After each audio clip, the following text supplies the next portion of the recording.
Is it really?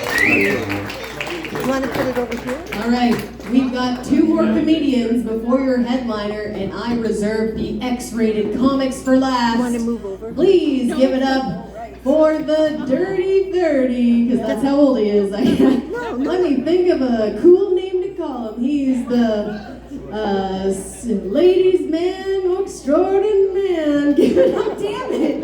God, my improv skills are so good. Give it up for Jeff Godfredson. Yeah, I just wanted to move to the side. That's all. Is that okay? Yeah. Got it? Good evening, everybody. Nice to see all these older people out here. Gives a different meaning to I laughed so hard I peed myself. You didn't even have to get up for that one.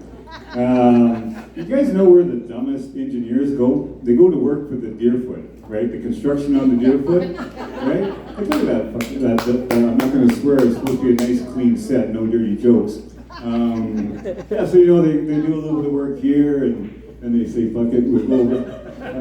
I'm just going to swear. And then they do a little bit of work over here, and they go, we'll fix that later too. And then they do some here, and then it's winter time, and they go, we'll finish off in the springtime, because that's what they're doing.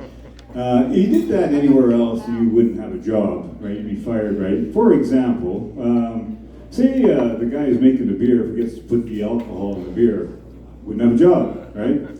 The guy that puts the air in the airbags, forgot to put the air in the airbags, wouldn't have a job. The guy that tests the condoms, right, didn't test them to see if they break or not, wouldn't have a job. You know those guys when they test the condoms, I sure hope they wash them before they wrap them up.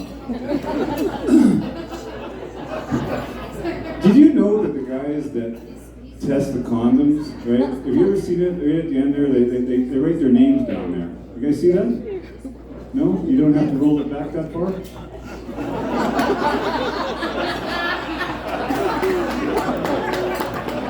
Anyway,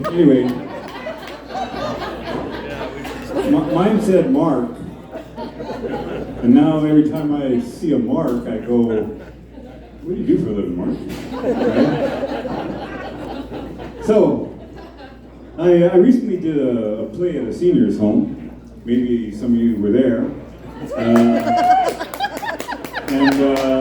Well, the gist of the play was it was about ageism, sexism, and racism. And at the end of the show, the host says, how's sex in the old folks' home, right?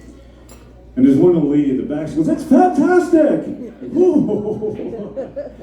Yeah, so I moved in there a couple weeks ago.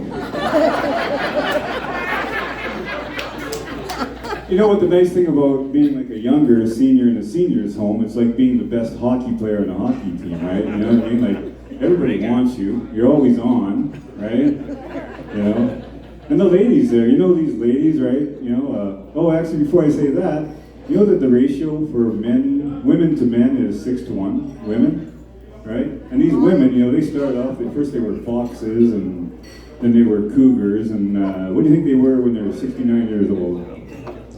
Pussycats. So my reference to that is hockey players and pussycats at the old folks' home. They all want you, right? So you know, I gotta tell you, I've only been there for a couple weeks, but I've been scoring a lot of goals. I gotta tell you. I even nailed a hat trick the other day. Granted, the nets are a little bit bigger and a little bit sloppier, but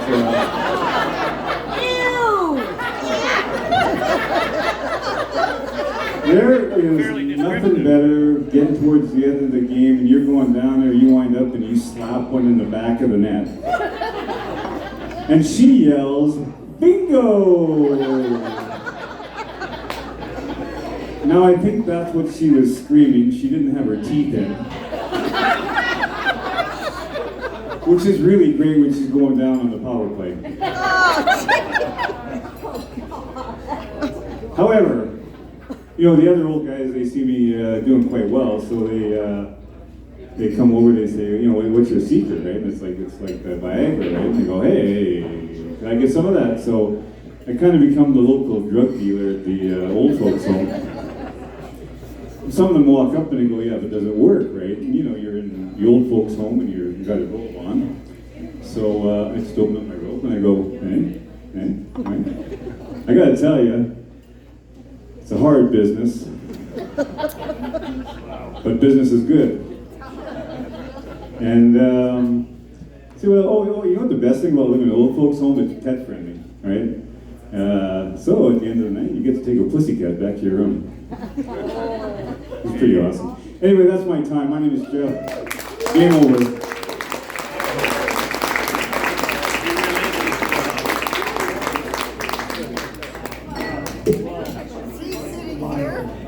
Keep it going for Jeff, you guys. The day I met him, we made eye contact. I'm like, you're trouble. He's got one of those like smooth jazz smiles. I'm like, damn, show me your motorcycle. All right, we're gonna keep on rolling with the show. We've got one more comedian before your headliner, and I'm just so excited to introduce your penultimate act. Give it up for